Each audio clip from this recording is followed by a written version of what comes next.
دیکھو قرآن ہمیشہ نماز کو پہلے ذکر کرتا ہے اور صدقے کو بعد میں، لیکن یہاں صدقہ پہلے ہے اور نماز بعد میں. کیوں؟ دنیا کے مسافر خانہ ہونے کا جو تصور ہے نا، جو شخص دنیا کو مسافر خانہ سمجھتا ہے تو یہ حقیقت میں سمجھتا ہے یا نہیں ہے، یہ نماز سے نہیں پتا چلے گا، یہ صدقہ خیرات سے پتا چلے گا. نہیں آئی بات؟ بھائی نمازی بھی پیسہ جمع کرتے رہتے ہیں نا، کوئی 5 ٹائم مسجد میں آ کے نماز پڑھ لو، باقی بحریہ ٹاؤن، فلانا ٹاؤن، ڈمکانا ٹاؤن، اور اتنے موٹے موٹے سریے عمارتوں میں ڈال ڈال کے آدمی موت کو بھول جاتا ہے، نماز پڑھتا رہتا ہے وہ.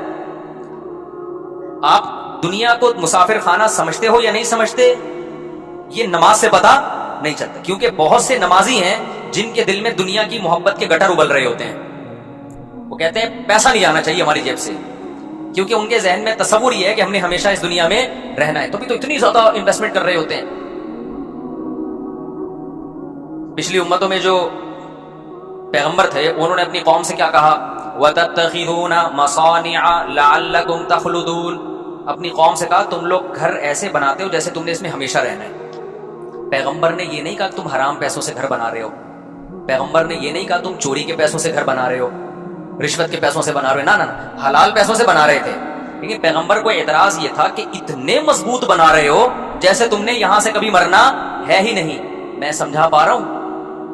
یعنی پیغمبر کو اس میں اشکال ہو رہا ہے، حالانکہ ان لوگوں کی عمریں ہم سے بہت لمبی تھیں، ان لوگوں کی ایج ہم لوگوں سے بہت زیادہ لمبی تھی، پھر بھی پیغمبر ان سے کہہ رہے ہیں تم اتنے مضبوط گھر بناتے ہو کہ جیسے تم نے یہاں ہمیشہ رہنا ہے.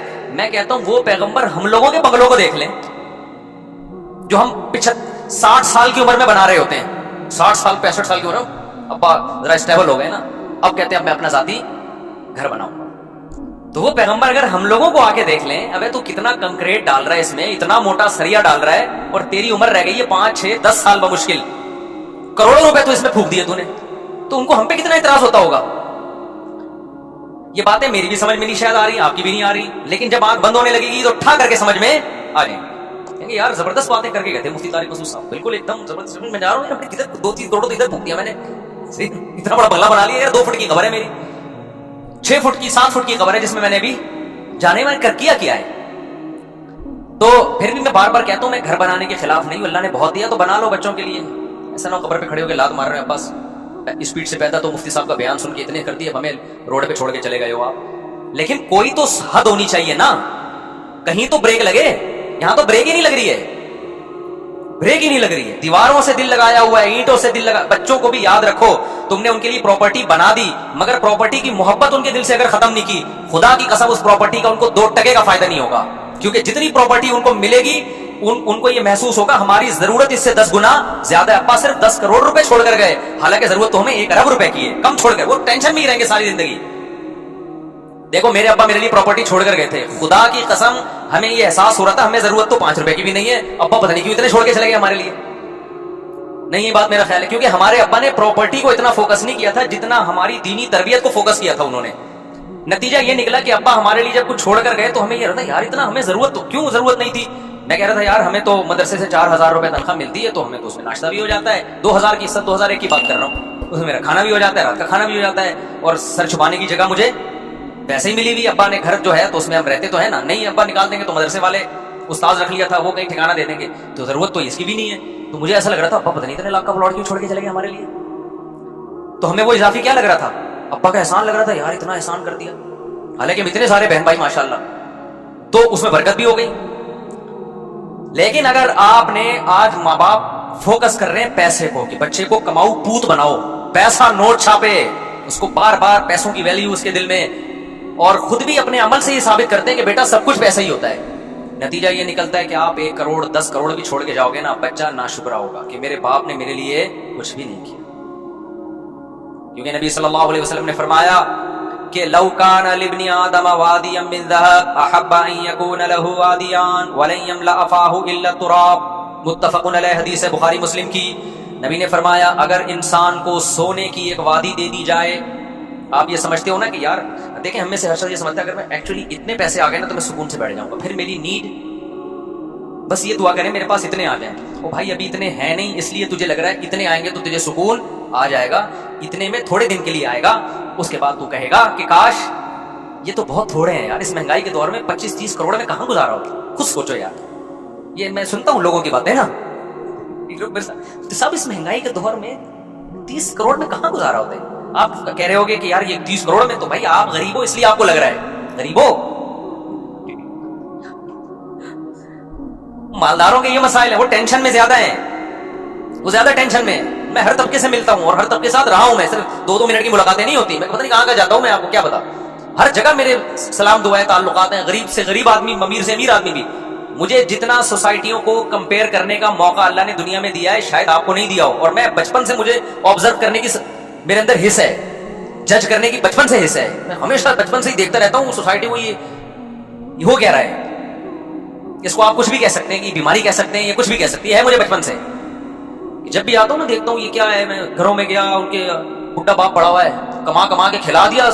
اب جب بڈھا ہو گیا تو نہ بچے اس کو پوچھ رہے ہیں. ایسے میں نے خود اپنی زندگی میں ابا دیکھے ہیں, نہ بیگم پوچھ رہی ہے نہ بچے پوچھ رہے ہیں. رو رہے ہیں میرے سامنے آنسوؤں سے, کہہ رہے ہیں یہ گھر میں نے ان کو بنا کے دیا, باہر ملک جا کے پیسہ بھیجتا رہا, یہ کھاتے رہے. بڈھا ہو کے جب ریٹائر ہو کے آیا ہوں, اب میں کسی کام کا نہیں ہوں. اب میں کوئی آرڈر دیتا ہوں نا, تھوڑی اونچی آواز میں بات کر لوں تو ان کے ماتھے پہ لکیریں آ جاتی ہیں, ان کے ماتھے پہ لکیریں آ جاتی ہیں کہ ہم سے بات کیوں تمیز سے نہیں کر رہے والد صاحب. سمجھ رہے ہو کہ نہیں سمجھ رہے؟ تو یہ تو اللہ نے ہمیں مدرسوں میں بھیج دیا, تو بھائی ہم تھوڑے بہت ٹوٹے پھوٹے کچھ انسان کے بچے بنے نہیں بنے, لیکن اتنا پتا چل گیا کہ انسان کے بچے کی ڈیفینیشن کیا ہے. ٹھیک ہے, ہمارے یہاں تو پبلک کو یہی نہیں پتا انسان کا بچہ کہتے کس کو ہے. تو اللہ میاں نے کیا کہا, اللہ کہتے ہیں اب تو مر رہا ہے, سورہ قیامہ میں نا اللہ کہتے ہیں اب تو کیا ہو رہا ہے, مر رہا ہے. اب تجھے پتا چل گیا کہ مسافر خانہ تھا یا نہیں تھا. اللہ کہتے ہیں لیکن اب نہیں چھوڑوں گا. فلا صدقہ, تو نے صدقہ نہیں کیا. آپ کہیں ہم نے تو کیا ہے, آپ نے, ہم اور آپ کے صدقے ایسے ہوتے ہیں. وائپر والا آیا تھا 5 روپے, وہ نہیں گاڑی کے شیشے پہ مار رہا ہوتا, 5 روپے اس کو دیے تھے. وہ ہمارے ایک دوست تھے, بڑے مدرسے میں مزاحیہ نا, تو وہ کیا ہوا کہ ایک بڑی شخصیت کا انتقال ہو گیا. اب لوگ ان کے بارے میں تبصرہ کر رہے کہ کوئی کہہ رہا ہے نیک آدمی تھے, کوئی کہہ رہے نہیں برے آدمی تھے, کوئی ایسے کوئی سیلیبریٹی تھی جو جس کا انتقال ہو گیا نا. تو ہمارے مدرسے میں کہا نہیں بہت نیک تھے, ایک طالب علم کا بہت نیک تھے. ایک دن میں نے ان کو ٹوپی پہنے ہوئے دیکھا تھا, وہ بہت نیک تھے, ایک دن میں نے ان کو ٹوپی پہنے ہوئے دیکھا تھا. تو ہماری نیکی بھائی یہی ہے کہ ایک دن ہم ٹوپی پہن لیتے ہیں, ایک دن ہم نے 5 روپے کسی کو دے دیے, 10 روپے اس کو دے دیے. ٹھیک ہے, نہ ہونے سے بھی بہتر ہے. اتقوا النار ولو بشق تمرہ, حدیث میں آتے آدھی کھجور صدقہ کر سکتے ہو وہ بھی کرو. لیکن اس سے یہ ثابت نہیں ہوتا کہ آپ دنیا کو کیا سمجھتے ہو, مسافر خانہ. مسافر خانہ ہونے کا جب پتہ چلتا ہے جب روکڑا جب آپ کی جیب سے نکلے تو تھوڑا سا دل پہ آپ کے آرے چلے کہ یہ کیا ہو گیا یار, یہ تو سچی مچی کا اللہ پہ ایمان لے آیا ہے. جس کا سچی مچی کا ایمان ہوتا ہے وہی بڑا کچھ کوئی ایسا خرچ کرتا ہے جو جس کو خرچ کرنا کہتے, جو صحابہ کرتے تھے. قرآن کی آیت نازل ہوئی, لن تنالوا البر حتى تنفقوا مما تحبون, محبوب چیز جب سے صدقہ نہیں کرو گے نیکی کی حقیقت تک نہیں پہنچ سکتے. صحابی آئے یا رسول اللہ میری محبوب چیز تو میرا باغ ہے جو میرا سورس آف انکم ہے. تو اللہ کہہ رہے ہیں محبوب چیز صدقہ کرو, یہ سارا میں نے صدقہ کر دیا. یار کتنا جگرا چاہیے. میں نہیں کہہ رہا آپ لوگ یہ کام کریں کیونکہ کل گھر میں فاقہ پڑا تو بڑی مصیبت ہو جائے گی, لیکن صحابہ, اس کا مطلب بھائی وہ ایک یتیم پہ ایمان لے کر آ رہے ہیں نبی صلی اللہ علیہ وسلم پر, اور آپ نے نہ ان لوگوں نے نہ جنت دیکھی نہ جہنم دیکھی. دیکھو مذہب کو سب لوگ فالو کرتے ہیں, ہر شخص اپنے مسلک کو اپنے مذہب کو کسی نہ کسی, ہندو بھی فالو کرتا ہے, وہ بھی ہولی تو منا ہی لیتا ہے نا, لیکن یہ فالو وہ فالو نہیں ہے جس میں یوں کہیں کہ اس کو مذہب کے سچے ہونے کا یقین ہے. عیسائی بھی اتوار کو چرچ چلے جاتے ہیں کہ نہیں جاتے, سکھ اپنی رسومات پوری کرنے چلے جاتے ہیں, لیکن بڑی قربانی مذہب کے لیے کوئی نہیں دیتا جب تک اس مذہب کے 100% سچا ہونے کا یقین نہ ہو. وہ صرف مسلمان دیتا ہے قربانی. سمجھ میں آ رہی ہے بات کہ نہیں آ رہی ہے؟ وہ صحابہ نے دیا, آج بھی لوگ دیتے ہیں. میدان جہاد میں شہید ہوتے ہیں کہ نہیں ہوتے؟ دیکھو کافر بھی لڑتا ہے, لیکن کافر قوت کی بیس پہ لڑتا ہے.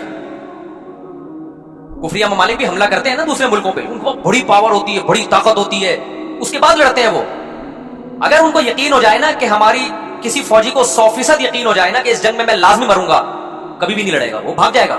میں پاگل ہوں, میں لڑکے میں ملے گا کیا, الاؤنس ملے گا, تو کہہ رہا مجھے تھوڑی ملے گا الاؤنس. وہ تو یقین نہیں ہوتا, لڑ رہے ہوتے ہیں تو مارے بھی جاتے ہیں وہ.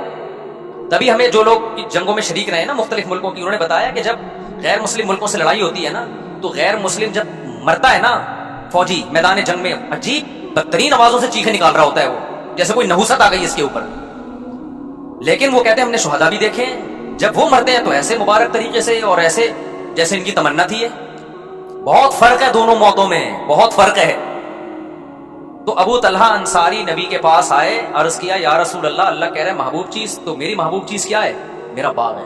یہ وہ لوگ ہیں جو پیغمبر کے لیے میدان جنگ میں لڑ بھی رہے ہیں، بھوک پیاس بھی برداشت کر رہے ہیں، اور لا لا کے پورے باغ بھی پیغمبر کے قدموں میں نشاور کر رہے ہیں۔ لیکن آپ پیغمبر صلی اللہ علیہ وسلم کا حوصلہ دیکھیں، ہمارے نبی کہہ سکتے تھے لاؤ یہ باغ مجھے دے دو، صحابہ فوراً دیتے کہ نہیں دیتے؟ کیا خیال ہے؟ یہ ہوتی ہے لیڈر کی صفات۔ صحابہ کو یقین آ گیا تھا کہ لیڈر میں لالچ نہیں ہے، لیڈر جو کہہ رہا ہے نا کہ دنیا مسافر خانہ ہے، تو یہ لیڈر ہم سے زیادہ اس دنیا کو مسافر خانہ سمجھتے ہیں۔ سمجھتے ہو کہ نہیں سمجھتے؟ آج موٹیویشنل اسپیکروں کی تقریریں دیکھو، تقریریں آپ دیکھو گے نا، ایسا لگے گا وہی کسی نے بڑا زبردست پوسٹ چلائی نا، قرآن کہتا ہے فلا صدق ولا صلی